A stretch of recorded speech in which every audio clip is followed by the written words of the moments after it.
तो इससे अब अगर हम नेक्स्ट थोड़ी सी इसकी ग्रोइंग के हवाले से कुछ क्वेश्चन की तरफ मूव करें, ये किस किस्म की लैंड में इसके लिए हमें रिक्वायर्ड होती है, लैंड की प्रिपरेशन कैसी होती है, पाकिस्तान में कहाँ कहाँ इसको काश्त किया जा सकता है, तो इसके हवाले से हमें थोड़ा सा काश्त के तरीके के हवाले से बताइए, उसके ऊपर थोड़ी रोशनी डालिए। जीवन गार्लिक दूसरे गार्लिक की तरह अच्छी ज़मीन के अंदर, यानी कि जो सबसे टॉप की जो ज़मीन होती है, अगर हम उसको कैटेगराइज़ करें तो सबसे बेस्ट जो ज़मीन होती है लूमी सॉइल, जिसको हम मैरा ज़मीन कहते हैं, भल वाली ज़मीन। तो मैरा ज़मीन के अंदर ये बहुत अच्छा ग्रो करता है। दूसरे नंबर के ऊपर लूमी सैंडी लूम, जिसको हम हल्की मैरा कहते हैं, और तीसरे नंबर के ऊपर आपकी आ जाती है जिसको हम क्लेई सॉइल, जिसको चिकनी मैरा कहते हैं। तो इन 3 ज़मीनों के अंदर ये बहुत अच्छा ग्रो करता है। बिल्कुल रेतली ज़मीन के अंदर भी ये ग्रो नहीं करता सही तरीके से, पैदावार मुतासर होती है, और बिल्कुल चिकनी ज़मीन के अंदर जो क्लेई सॉइल होती है उसके अंदर भी इसकी पैदावार मुतासर होती है। तो ज़मीन की सिलेक्शन के लिए एक तो आपकी ज़मीन जो है उसके अंदर नमकियात नहीं होने चाहिए, उसके अंदर सेम और थोर का मसला नहीं होना चाहिए, वाटर लॉगिंग और सैलिनिटी जिसको हम कहते हैं। आपकी बहुत अच्छी फ़र्टाइल ज़मीन हो जिसके अंदर नामियाती मादा जो है वो अच्छा हो और उसके अंदर पानी खड़ा ना होता हो, इस तरह की ज़मीन के अंदर ये बहुत अच्छा ग्रो होता है। और दूसरे नंबर के ऊपर आपका जो मेन रिसोर्स आता है वो पानी है। जिस ज़मीन के अंदर लगा रहे हैं वो ज़मीन बहुत अच्छी हो, ताकतवर हो, ज़रख़ेज़ हो, और उसके साथ जो पानी इस्तेमाल कर रहे हैं, अगर नहरी पानी आपके पास मौजूद है तो बहुत अच्छा है। अगर नहरी पानी नहीं है तो ज़मीनी पानी आपका मीठा होना बहुत ज़रूरी है, क्योंकि ज़मीनी पानी अगर खारा होगा तो आपकी पैदावार जो है वो मुतासर होगी। तो इन ज़मीनों के अंदर जो इसको लगाया जाता है। अगर हम पीएच की बात करें तो आपका गार्लिक जो है वो 6.5 से लेकर 8.2 8.3 पीएच की ज़मीन के अंदर ग्रो किया जा सकता है। और इसी तरह अगर हम पानी की बात करें तो पानी की पीएच जो है वो नॉर्मली 7.5 से लेकर 8.2-3 तक होती है। वो बिल्कुल ठीक होता है, उसका कोई इशू नहीं है पानी का। उसकी ईसी देखी जाती है कि उसके अंदर नमकियात की तादाद कितनी है। वो पानी जिसकी ईसी 1200 माइक्रोसीमन से नीचे है तो वो कंसीडर किया जाता है कि अच्छा पानी है, और जिसकी 1200 से ऊपर होती है माइक्रोसीमन उसका यूनिट है, उस 1200 से ऊपर होती है वैल्यू, तो वो कंसीडर किया जाता है कि इसके अंदर नमकियात ज़्यादा है, वहाँ पे पैदावार मुतासर होगी। जो नहरी पानी होता है उसका तकरीबन कोई 250 से 400 के करीब जो है उसकी ईसी होती है। ठीक है, ये आपने हमें ज़मीन और पानी के हवाले से बड़े अच्छे तरीके से एक्सप्लेन कर दिया। तो इसमें कोई आप ज़रा हमें बता सकते हैं कि ये पंजाब और केपीके में तो काफ़ी एरियाज़ में लग रहा है, ये साउथ पंजाब वाली तरफ, सिंध की तरफ, कराची से इवन कुछ लोग हमसे रब्ता करके पूछ रहे होते हैं क्या उन एरियाज़ में भी इसको काश किया जा सकता है, और बलूचिस्तान से भी इवन अब तो हमें जो है वो लोग अब एक्सट्रीम टेम्परेचर्स के अंदर जो बहुत ठंडे इलाके हैं, इवन हमें हुंजा से भी कुछ जो है वो जीबी से भी कुछ लोगों ने रब्ता किया और वो भी हमसे ये इंक्वायर कर रहे थे कि क्या उनके एरिया में ये हो सकता है। और दूसरा जो आपका साउथ वाली साइड है, कराची है, सिंध है, मुल्तान और इवन आपका साउथ पंजाब में इसकी कैसी परफॉर्मेंस है? अगर इसको जियोग्राफिकली इसको हम देखें तो नॉर्दर्न एरियाज़ के अंदर बिल्कुल बहुत अच्छे तरीके से ये ग्रो करता है, सक्सेसफुली ग्रो करता है, क्योंकि इसको जो टेम्परेचर रिक्वायर्ड है वो विंटर क्रॉप है। तो सर्दियों की ये फसल है, सर्दियों का टेम्परेचर जहाँ पे भी होगा दर्जे हरारत, वहाँ पे ये बहुत अच्छा ग्रो करेगा। इवन कि आपकी बर्फ़बारी भी अगर हो रही है तब भी इसको कोई असर नहीं होता, इसकी जो फसल होती है वो मुतासर नहीं होती। जिन एरियाज़ के अंदर, और मोस्टली जो हमारे पहाड़ी इलाके हैं, वहाँ पे ज़मीन की जो पीएच होती है वो पीएच न्यूट्रल के करीब होती है, 7 के करीब होती है, 6.5 से लेकर 7.5 के करीब होती है। बहुत अच्छी ज़मीनें समझी जाती हैं, और वहाँ का जो पानी होता है उसकी क्वालिटी भी बहुत अच्छी होती है। तो वहाँ पे बग़ैर किसी डाउट के वहाँ पे ये सक्सेसफुली ग्रो किया जा सकता है, और वहाँ पे ऑलरेडी फार्मर जो है वो ग्रो भी करें। सेंट्रल पंजाब की अगर हम बात करें तो सेंट्रल पंजाब के अंदर, नॉर्थ और सेंट्रल पंजाब में बिल्कुल किया जा सकता है, और सिर्फ जिस जगह के ऊपर हमने लगाना है उसकी ज़मीन और पानी का तजिया जो है वो पहले ज़रूर करा लें। उसके अंदर नमकियात नहीं होने चाहिए और पीएच हाई नहीं होनी चाहिए। साउथ पंजाब की अगर हम बात करें तो साउथ पंजाब के अंदर भी हमारे तकरीबन सेंट्रल पंजाब और साउथ पंजाब का एक जैसा इन्वायरमेंट है, वहाँ पे भी सक्सेसफुली ग्रो हो रहा है, लोग ऑलरेडी ग्रो कर रहे हैं। सिर्फ ज़मीन और पानी की सिलेक्शन जो है वो वाइजली करनी चाहिए। अगर हम सिंध की बात करते हैं तो सिंध के अंदर सबसे बड़ा जो इशू है वो ज़मीन का इशू है कि ज़मीन हमारी वहाँ पे कलकेरियस है, और ज़्यादातर वहाँ पे पीएच जो है 8.5 से लेकर 9, इवन के 9 से भी ऊपर है। और जिस जगह के ऊपर पीएच 8.4 से ऊपर चली जाए तो वहाँ पे आपकी ज़मीन के अंदर जो न्यूट्रिएंट्स होते हैं उनकी अवेलेबिलिटी ज़ीरो हो जाती है, वहाँ पे ग्रो करना जो है वो मुश्किल हो जाता है। और दूसरे नंबर के ऊपर पानी जो ग्राउंड वाटर है वो भी सलाइन है सिंध का मोस्टली, तो उन एरियाज़ के अंदर इसको ग्रो करना मुश्किल है। और तीसरे नंबर के ऊपर सिंध का जो टेम्परेचर है इसको लंबा पीरियड चाहिए सर्दियों का, यानी कि जनवरी दिसंबर से लेकर इसको फरवरी तक जो रातें हैं वो बिल्कुल सर्द होनी चाहिए। उस जगह के ऊपर ये इजीली ग्रो करता है। वहाँ पे क्योंकि गर्मी जल्दी आ जाती है और देर तक जो है वो गर्मी रहती है, सितंबर अक्टूबर तक गर्मी रहती है, और उधर से फरवरी में भी जल्दी गर्मी आ जाती है, तो इसलिए वहाँ पे विंटर टेम्परेचर जो है, विंटर का जो सीज़न होता है शॉर्ट हो जाता है। शॉर्ट होने की वजह से थोड़ी सी इसकी पैदावार वहाँ पे मुतासर होगी। अगर हम बलूचिस्तान की बात करें तो बलूचिस्तान के अंदर इसके लिए आइडियल कंडीशंस हैं और वहाँ पे बहुत अच्छे तरीके से ये ग्रो किया जा सकता है। सिर्फ पानी जो है वो क्वालिटी वाला वहाँ पे अवेलेबल हो।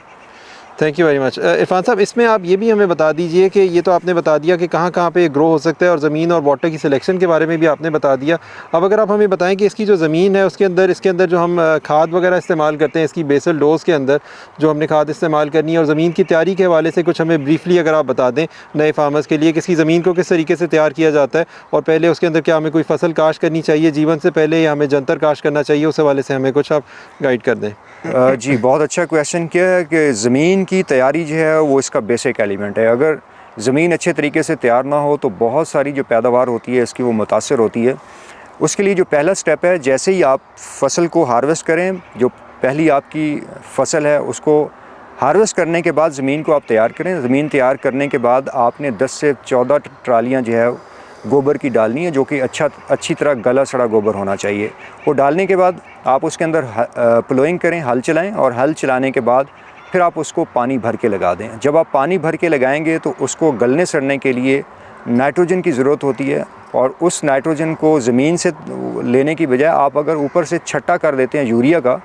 1 बैग फ़ी एकड़, तो आपका वो गोबर जो है वो बहुत जल्दी गल सड़ जाता है। और जिस वक्त ये गल सड़ जाए और पानी आपका जज़ब हो जाए ज़मीन के अंदर, उसके बाद ज़मीन को आप तैयार करें और उसके अंदर वतर हालत के अंदर आप जंतर के सीड का जो है वो छटा कर दें। और जैसे ही जंतर की क्रॉप आपकी ग्रो करके 45 दिन तक पहुँचे, या उसके ऊपर कहीं कहीं पे फ्लावर निकलना शुरू हों, तो उस स्टेज के ऊपर आप उसको डिस्कें चला के उसको ज़मीन के अंदर जो है वो मिक्स कर दें। जिस वक्त आप मिक्स करेंगे तो इसकी जो स्टिक्स होंगी वो गलने के अंदर थोड़ा सा टाइम लेती हैं, तो फिर अगेन आपने पानी लगाना है, और पानी लगाने के साथ आपने आधा बैग जो है वो यूरिया का छटा कर देना है।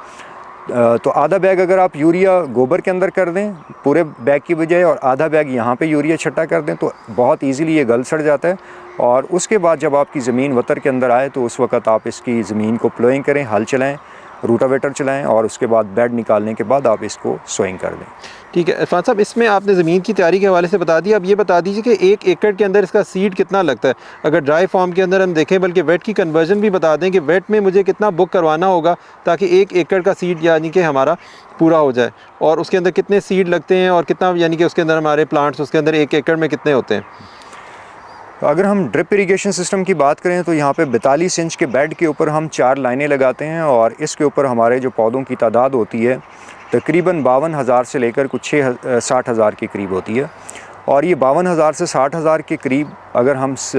पौधों की तादाद मेंटेन करते हैं फ़ी एकड़, तो इसके लिए हमें जो वज़न चाहिए खुश्क जो है वो हमारे पास 600-650 केजी से लेकर 700 केजी तक होना चाहिए। 650 से 700 केजी होगा तो हमारे 1 एकड़ के लिए जो है वो इनफ हो जाएगा बीज। अब ये 600 से 650 से 700 केजी बीज खुश्क जो है वो कितना अगर हम वेट लें तो उसमें से ये निकलेगा, तो ये 1800 से 2000 केजी अगर हम फ्रेश लेते हैं तो उसमें से 650 से लेकर 700 केजी जो है हमारे पास जो है वो ड्राई बचेगा। तो इसके अंदर तकरीबन 70% जो है वो खुश्क हो जाता है, 30% आपके पास जो है तकरीबन आके बचता है। और इसके लिए अगर हम खादों की बात करते हैं तो खादों के अंदर जो बेसल डोज़ होती है, जब हम बेड बना लेते हैं तो बेड बनाने के बाद जहाँ पे हमारी लेटरल आती है उस ग्रूव के अंदर हम खादों को मिक्स करके उन ग्रूव के अंदर जो है वो प्लेस कर देते हैं। उसके अंदर न्यूट्राफुल DAP 2 बैग फ़ी एकड़ और 1 बैग SOP चीता SOP और 25 केजी हम इसके अंदर चीता सल्फ़र जो है वो इसके अंदर ऐड करते हैं, मिक्सर बनाते हैं, और उसके साथ हम थोड़ी सी मिकदार ऑर्गेनिक मैटर की जो कि मुख्तलिफ़ फार्म्स के अंदर जो है वो पैक्ड फार्म के अंदर भी आ रहा है, तो वो मिक्स करने के बाद इन ग्रूव्स के अंदर जो है वो बखेर देते हैं, और उसके बाद फिर हम लेटरल बिछा देते हैं और फिर पौधों को जो है वो लगाना शुरू करते हैं। लाइन से लाइन का फ़ासला हम 10 इंच का मेंटेन करते हैं, और पौधे से पौधे का फ़ासला 7 इंच या 8 इंच हम मेंटेन करते हैं। ठीक है, ठीक। इसमें आपने हमें इसकी सोइंग के हवाले से बता दिया, इसका टाइम क्या है, इसकी सोइंग का टाइम क्या है, और ये कितने दौरानिए की फ़सल है। और इसमें अगर हम अपनी फ़सल की अभी बात करें तो ये अभी के स्टेज के ऊपर है, और अभी इसकी वेजिटेटिव ग्रोथ कब तक चलेगी, इसकी बल्ब फॉर्मेशन कब होगी, और हम इसको हार्वेस्टिंग में कब इसकी हार्वेस्टिंग के अंदर हम जाएंगे। इसका जो सबसे बेस्ट टाइम है सितंबर के लास्ट वीक के अंदर इसको लगाना चाहिए। सितंबर का लास्ट वीक और से लेकर अक्टूबर के फर्स्ट वीक तक ये इसका सबसे बेस्ट टाइम है। इसके अंदर जो लगाई गई फसल होती है वो बहुत अच्छी ग्रो करती है, वेजिटेटिव ग्रोथ भी अच्छी होती है और अपना दौरानिया जो कि इसका 225 दिन फसल का दौरानिया है वो मुकम्मल करती है और अच्छे साइज़ का बल्ब जो है वो लेती है। तो जितना हम इसको लेट करके लगाएंगे उतना ही इसका जो दौरानिया होता है वो कम होगा और उतना ही इसकी जो पैदावार होगी वो कम होगी। तो इसलिए टोटल इसका जो है वो 225 दिन का दौरानिया है। 225 दिन के दौरानिए को अगर हम देखते हैं तो इस वक्त हमारी ये जो फसल है ये 130 दिन तक पहुंच चुकी है। 130 दिन तक हम इसको जो फास्फोरस की खादें होती हैं वो मुकम्मल करनी होती हैं और फास्फोरस की खाद के बाद जो हमारी नाइट्रोजन और पोटाश होती है वो पहले थोड़ी थोड़ी क्वांटिटी चल रही होती है और इस टाइम के ऊपर हम उसकी नाइट्रोजन और पोटाश की क्वांटिटी को बढ़ा देते हैं और 160 दिन तक इसकी हम क्वांटिटी इंक्रीज़ करते जाते हैं और 160 दिन से लेकर 180 दिन तक फिर उसकी क्वांटिटी जो है वो कम करते जाते हैं। तो 140 दिन तक पौधा जो है अपनी वेजिटेटिव ग्रोथ को मुकम्मल करता है और 140 दिन के बाद अपनी बल्ब फॉर्मेशन जो है वो शुरू करता है और 140 दिन से लेकर 180 दिन तक अपनी जो नीचे जो बल्ब होता है उसको ग्रो करता रहता है और 160 से 180 दिन के दरमियान में ही इसके ऊपर जो है वो फूल निकलता है जिसको स्कैप कहते हैं और उसको जो है वो ब्रेक करना होता है, तोड़ना होता है। और जब ये फसल 180 दिन से क्रॉस करती है तो ये मैच्योरिटी स्टेज की तरफ बढ़ना शुरू कर देती है और 225 दिन के ऊपर जाके ये फसल जो है वो बिल्कुल तैयार हो जाती है और ये बर्दाश्त के बिल्कुल काबिल होती है। ये बर्दाश्त के काबिल यानी कि मई का महीना आप समझते हैं कि उसमें पहले या दूसरे वीक के अंदर ये बर्दाश्त के काबिल हो जाती है? जी बिल्कुल ठीक है। और इसके अंदर अगर 1 एकड़ हमारे पास ये फसल लगी और हम इसको हार्वेस्ट कर लेते हैं, इसकी आप बता दीजिए कि पटाई और हार्वेस्टिंग किस तरीके से की जाती है और उसके बाद उसके स्टोरेज का जो मरहला है उसके लिए हमें कितना एरिया चाहिए होता है? क्या हमें एक क्लोज स्टोर चाहिए होता है या हम ओपन में उसको कर सकते हैं? उसके हवाले से आप बता दीजिए कि हम किस तरह से इसकी स्टोरेज करेंगे। जो इसकी बर्दाश्त होती है, जब हम मई के दूसरे वीक के अंदर इसकी बर्दाश्त करते हैं, पुटाई होती है, तो पुटाई के बाद इसको 1 हफ़्ते के लिए 1 हफ़्ते से लेकर 10 दिन तक हम किसी शेड वाले एरिए में, चाहे वहाँ पे आपका टेंट लगा हो उसके नीचे या आपका कोई दरख्त हो, दरख्त के साए के नीचे इसको बिछा देते हैं और बारीक तह के अंदर और 10 दिन तक इसको पलटाते रहते हैं ताकि इसके जो पत्ते हैं वो खुश्क हो जाएं। और जब ये खुश्क हो जाता है उसके बाद 5 से 8 या 10 पौधों का एक बंडल बनाते हैं और उन बंडल्स को वहीं पे रख देते हैं 2-3 दिन के लिए। और जिस वक्त उसके पत्ते ऊपर से सारे खुश्क हो जाते हैं तो उन बंडल्स को ले जाके एक वेयर हाउस के अंदर या आपका स्टोरेज कह लें, स्टोरेज के अंदर जाके इसको हैंग किया जाता है। यानी कि एक आपका रोप है, रस्सी है या जंजीर है, उसके साथ आपकी कुंडियाँ जो है वो लगी होती हैं और उनके साथ या बग़ैर कुंडियों को भी आप रस्सी के साथ जो है उसको टाई कर देते हैं हर बंडल को। तो इस तरह आपके एक रस्सी के साथ जो है वो 10 से 15 बंडल जो है आप उसके साथ हैंग कर सकते हैं और इसको मई से लेकर अगस्त के महीने तक हैंग करके रखना होता है। और जिस वक्त आपके पत्ते बिल्कुल खुश्क हो जाते हैं, अगस्त के बिल्कुल एंड के ऊपर या सितंबर के फर्स्ट वीक में जब आपने लगाने के लिए तैयारी करनी होती है, तो उस वक्त इनको बंडल्स को उतारते हैं, इनके पत्ते जो ऊपर वाले होते हैं उनको काटते हैं, नीचे से जो जड़ें होती हैं उनको काटते हैं और उसके बाद जो बल्ब होते हैं, बल्ब को जो है वो साफ़ किया जाता है, उनकी तुरियाँ जो है वो अलग की जाती हैं और उसके बाद इन तुरियों को ग्रेड किया जाता है। जो बड़े साइज़ की तुरियाँ उनको अलग किया जाता है और जो दरमियाने साइज़ की तुरियाँ उनको अलग किया जाता है और छोटे साइज़ की तुरियों को अलग किया जाता है और अलग ग्रेड करके इनको अलग अलग लगाया जाता है ताकि क्योंकि जो बड़े साइज़ की तुरी है उसने हमेशा बड़े साइज़ का ही बल्ब बनाना है और जो मीडियम साइज़ की तुरी है उसने मीडियम साइज़ का बल्ब बनाना है और जो छोटे साइज़ की तुरी होगी वो छोटे साइज़ का ही बल्ब बनाएगी। आप चाहे उसको जितनी मर्ज़ी खाद दे लें, जितनी मर्ज़ी उसकी आप देखभाल कर लें। तो ये उसकी जेनेटिक्स के अंदर है कि जिस वक्त जिस तरह का वो बीज बन चुका है उसने आगे जो है वैसे ही अपना बल्ब जो है वो बनाना है। तो इसलिए कोशिश करें जब आपने सिलेक्शन करनी है सीड की तो अच्छा हेल्दी और बड़े साइज़ का सीड जो है वो लें ताकि आपकी जो बल्ब हैं, जो आगे जो अगली जो क्रॉप है वो हेल्दी हो, उसके बल्ब जो है वो बड़े हों और ज़्यादा पैदावार है। Thank you very much. नाज़रीन, इरफान साहब ने आज हमें जो है वो बहुत ही अच्छे तरीके से इसकी सोइंग से लेके हार्वेस्टिंग तक और जीवन गार्ले की फ़ीज़िबिलिटी और अपकमिंग ईयर्स के अंदर उसकी जो फ्यूचर है उसके हवाले से बहुत अच्छे तरीके से हमें जो है वो आगाह किया। तो उम्मीद करते हैं कि इससे काफ़ी सारे क्वेश्चंस आपके आंसर हुए होंगे और बाकी अगर आपके पास और कोई क्वेश्चंस हैं तो आप हमें व्हाट्सएप के ऊपर पूछ सकते हैं या कॉमेंट सेक्शन के अंदर भी आप हमसे रब्ता कर सकते हैं। तो बहुत बहुत शुक्रिया इरफान साहब, आज आपने हमें जो है वो गाइडेंस दी NARC जीवन गार्ले की फसल के हवाले से न्यू फार्मर्स के लिए स्पेशली और जो लोग इसके अंदर प्लान कर रहे हैं आने के लिए। Thank you very much.